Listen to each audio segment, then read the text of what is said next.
Welcome back. I have Peter Little back with me after nearly 2 years, I think, almost.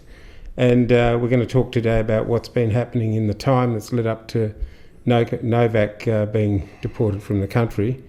We've seen the crowds get bigger and bigger. So, Peter, we did an interview about nearly 2 years ago, or a year and a half, something like that. Wow, is it that long? Been a while. It's a lot of protests since then.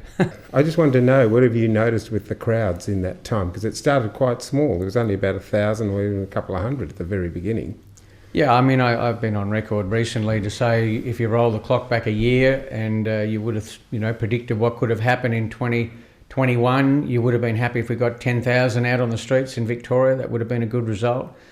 And as you say, it was a pretty dicey year. We had lockdowns, we had protests inside lockdowns and protests outside, and then we finally got 400, maybe 500,000 that big day just before the pandemic legislation. We never would have predicted we'd get that many people from all around Victoria coming out at once.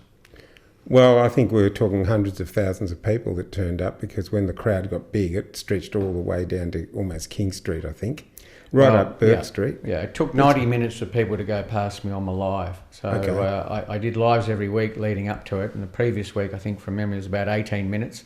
The one before that was about 11 minutes. So it was a very quick build-up for that one, the final one, that for some people said it was half a minute. I think it would have been between 350 to 450, something like that. So what's the sentiment with the people out there? That because there's more people coming in and joining, so there must be an awakening of people, I would imagine, because this wasn't like this at the beginning. Yeah, well, I mean, it just touched everybody. There were people coming from Mildura, there were people coming from Warrnambool, there were people coming from East Gippsland. It was just incredible seeing a lot of families were coming out that time. Some people, obviously most of the people there were on their first protest. Mm-hmm. And I think it just touched a nerve, that whole pandemic legislation, and the fact that we hadn't been in lockdown, so people weren't scared they were going to get rubber bullet, There was a bit of a mix of people. Can you tell me about the sorts of people that you joined? Well, as I say, it's all age groups, all nationalities, people that were still in jobs that were hoping that the mandates for jobs would be torn up. There were people that had already given up jobs in the healthcare community. It was, as I said, young families, a lot of young people that have been out, the young Turks that have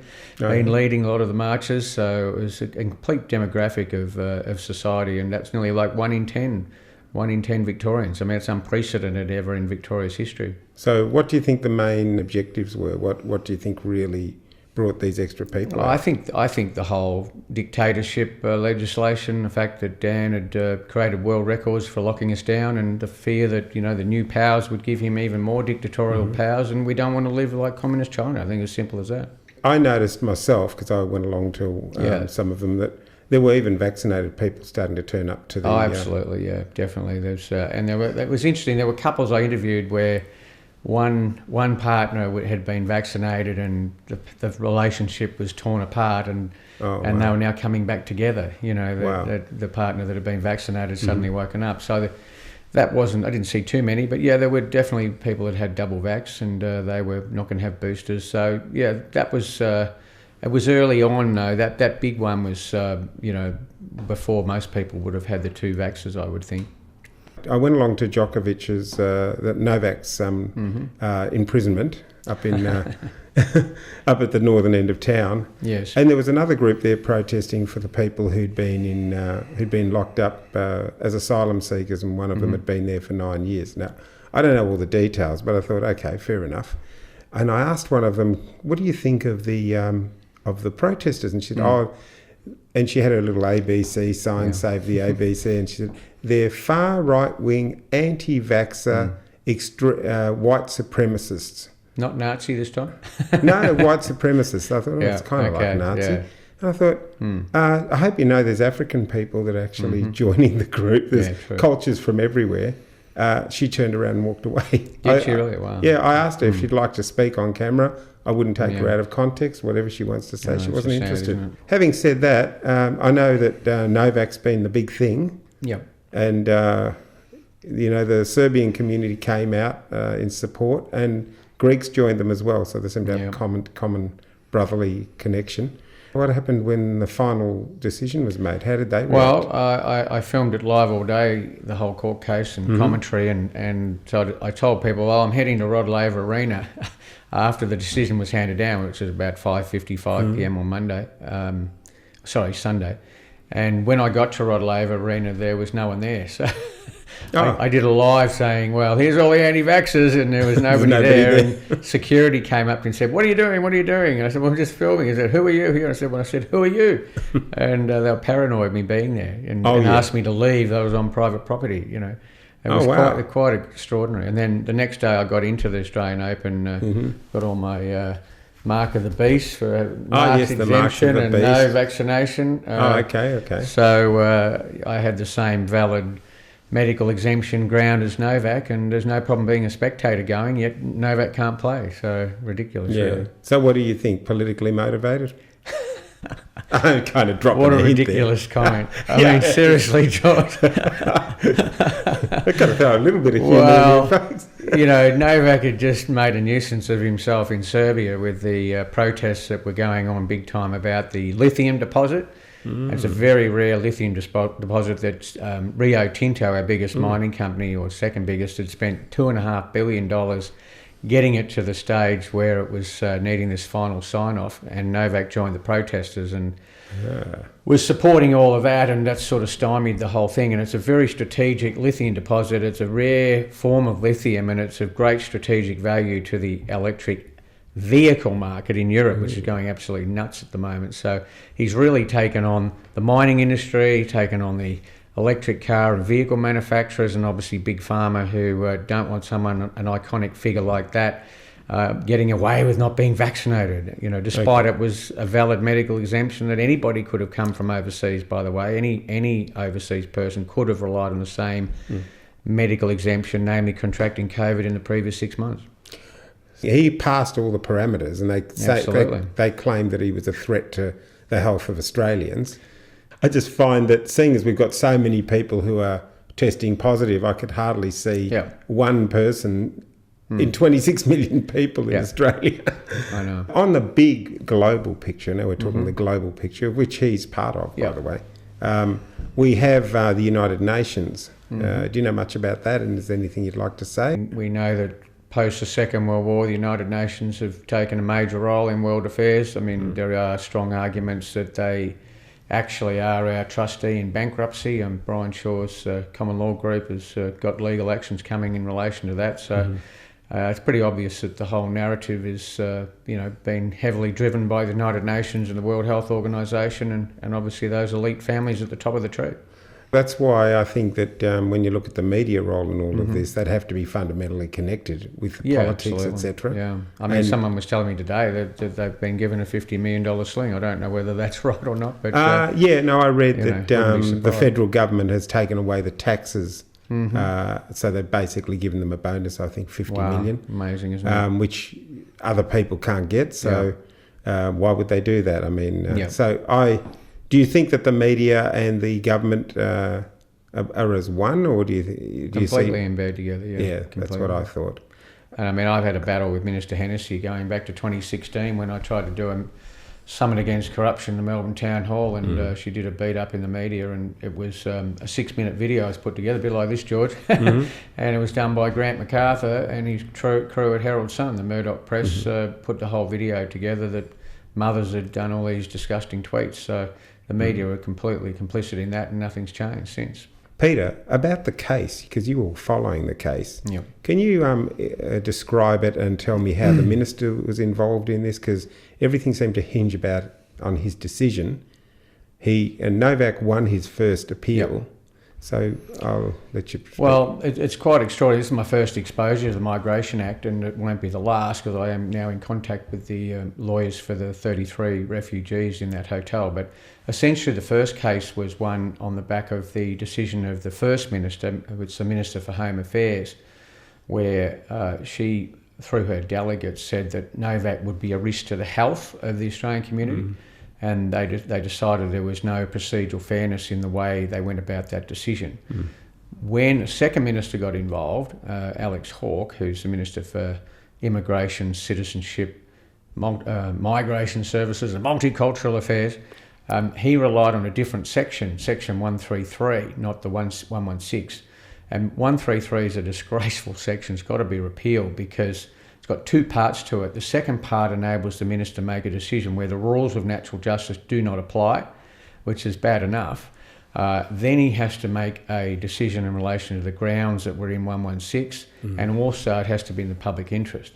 And so when he came to the decision as to the 116 grounds, he based it upon Novak being personally opposed to vaccination. He also said that Novak's presence in Australia may foster vaccination sentiment against COVID-19. And the final one was he cancelled the visa because he may have in fostering sentiment against vaccination for COVID as well. So there were three grounds to that decision making. Now, when the court was finally asked to decide, had that decision been illogical or unreasonable, because in his statement of reasons he failed to consider what would be the outcome if Novak was deported. And if he's concerned with Novak being here and there's going to be anti-vaccination sentiment increased, why didn't he take into account what would happen when he left? And given he did exhaustive reasons, I thought it was a pretty good argument. But in the end, the court, although they haven't done written reasons, discarded that. So the critical point in that case was, did the minister have to finally balance the factors, weighing up the factors, or could he omit certain factors in his reasoning? So obviously the court is going to favour that. So we've got a draconian situation. We've got massive personal power, no rules of natural justice. There is no requirement to make written reasons. And even when you make written reasons, you obviously don't have to put in them a very key counter-argument. They call it the counterfactual in the court case. They can even omit that. And also there's no appeal to the Administrative Appeals Tribunal, and there was no appeal to the High Court. So it's a disgusting situation. So, and, we've just got curious, to do something about it. I'm just curious, but I asked my daughter this because she's a lawyer, but I'll just ask you anyhow. What is the highest law in the land that actually controls us then? Well, that's a good question. I mean, I'm working with a certain individual who might be giving me certain powers under the Queen's seal, which are involved with equity law. But anyway, it's debatable. I mean, obviously, there's the First Nation people think they've got a higher claim to the law. Then we've got the constitutional people, we've got the common law people, and we've got the traditional lawyers like I used to be. My daughter said statute law was the highest law. That's the controlling law. She's right. No, well, that was. Well, we can wipe it all out on the basis that it's they've acted in a treasonous manner since 1973, and therefore all legislation's not effective. So.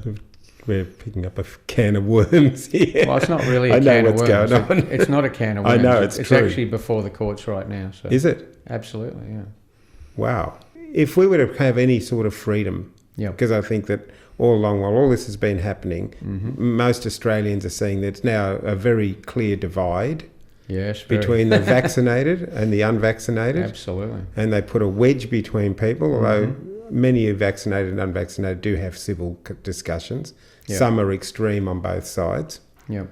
The problem, I think, is we weren't a divided nation before March 2020. And then along comes COVID, and all of a sudden, I don't have to tell you, we've got a serious problem, not just in this country, but all around the world. What do you think is driving this? Well, it's a deliberate policy. There's always been government policy to divide and conquer, and this is just another classic example of the way they're doing it to weaken the power of those that are trying their best to restore freedoms to the community, the so-called inalienable rights that we thought we had. So I don't think anything surprising about it. It's been well telegraphed that they were planning adult mandatory vaccination at the end of 2020. It's just part of what we've got to go through. How we're going to reverse it is very difficult. I mean, the big problem's going to be if the people who have been vaccinated are going to be having more and more deaths. I mean, the latest stats yesterday, 33 out of 36 deaths, the record number of deaths in New South Wales, were at least double vaccinated. Today's stats, 24 out of 32 were vaccinated. So this absolutely flies in the face of the narrative that the unvaccinated are causing the absolute chaos in the hospitals, which has led to the Code Brown in Victoria yesterday, with a promise from the federal government of 100,000 new health workers being plucked from somewhere. I don't know where you're getting them to help out. So extraordinary. Good point. We wait and see, because now we've got a situation with Daniel Andrews. Yep. He's changed his powers, hasn't he? In terms of, you remember when they were protesting Kill the Bill? So is anything you can tell the audience about that? Do you know? The essential change is that the decision-making shifted to the Premier, away from the Chief Medical Officer, and then there's a limited ability for Parliament, both houses of Parliament in Victoria, to have that matter reviewed. But in practice, the numbers are there for Dan to ignore all that. So he virtually got complete power to do what he likes. Whether he implements it or not remains to be seen. He's obviously done two emergency orders now. The big news yesterday was the New South Wales Premier foreshadowed that lockdown's only the next alternative. There's no other alternative except for lockdown. And then they're saying there's chaos in the schools. So I think what's going to happen is New South Wales will go into lockdown first, and then Victoria, after the Australian Open, will probably go into lockdown first week of Feb. That's what I'm suspecting. Anything else you want to add? I just think we need to reflect that we've had a fantastic year getting people out on the streets. We're very hardcore. The people that have resisted, so many people have given up a lot and sacrificed a lot with their jobs and are still fighting on the front line. I think there's a number of strategic court cases that are being waged at the moment. There's one coming up in the federal court designed to stop the vaccine mandate from being rolled out. I'm hopeful that the work I've done in relation to the whole vaccination, not just COVID, will be rolled into that case as well. So I've got some very damaging documents that haven't been litigated properly. I'm remaining confident. We've got the First Nation people in Canberra coming up with Australia Day. We've got a lot of stuff happening overseas. The Supreme Court blocked the mandates that Biden had brought in. So there's one example of a court blocking these employer mandates, and we've got a lot of work going on in the criminal courts and what Rainer Fulmer and his legal team are doing with the crimes against humanity. We also had another breakthrough in the UK where they've said that the vaccine is weakening the immunity of the people in the UK and therefore challenging the efficacy of the vaccine. That's coming from the UK government. So it's falling apart at the seams, and if more and more people in the hospital system are seen to be vaccinated and it's not the unvaccinated causing this chaos, then it could be that come the fourth booster, all those people who've had 3 shots could be all on our team and it could be all over. There's one other thing, because the banks, it's another little part. Yes, you like the banks. Love the banks. Look, we've got central banks all around the world.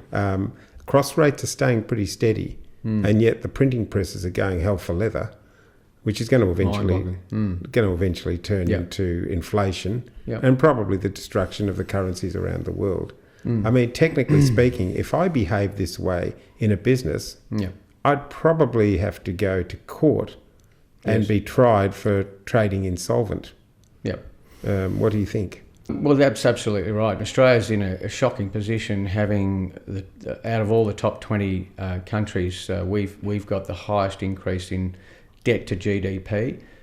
In addition, we're second on the list behind Switzerland on household debt ratio. So, we've got astronomical property prices. So we could be hit a lot worse than any of the other countries. And once, if they collapse the stock market, normally Australia will be most affected, because once the economic growth stops, then they all sell Australia down. So the stock market goes down, but the currency goes down. So you always get hit with a double whammy.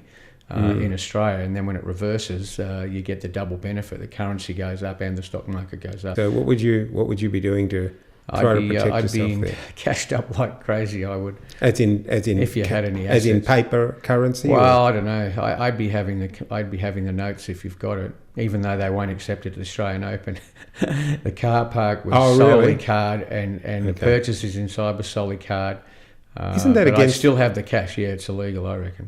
I would have thought it was illegal. A lot of things are illegal, George, but they get away with it. They're doing crimes against humanity. The kids every day. So you're not suggesting that maybe the government's got a few questions that need to be answered. Well, who's to say whether we'll finally nail them for treasonous acts and they'll all be in jail or worse. All right, having said all that, is there anything you want to finish off on, anything that you haven't covered? I just want to thank everybody that's been on the front line. It's been a tough couple of years, and we just need to reflect the fact we've got to here. I mean, a lot of us have lost our friends and family, or most of them. A lot of people have been sick along the way. A lot of people are financially not well off, but there's a strong bond across the board now, and I just think we've created an enormous new network, and I am working very closely to create some community living options as well, both in this state and other states, and I think we'll be in good shape in 12 months' time. I'll come back to you. Another interview in 12 months. Another one in 12 months. Nice rural location, Okay, if you want to grounded in nature. Yeah, we can do that. That's what I'm working on. Yeah. We can do that. Okay. All right, thanks, Peter. Good on you. Thanks, John. Appreciate your time. Bye.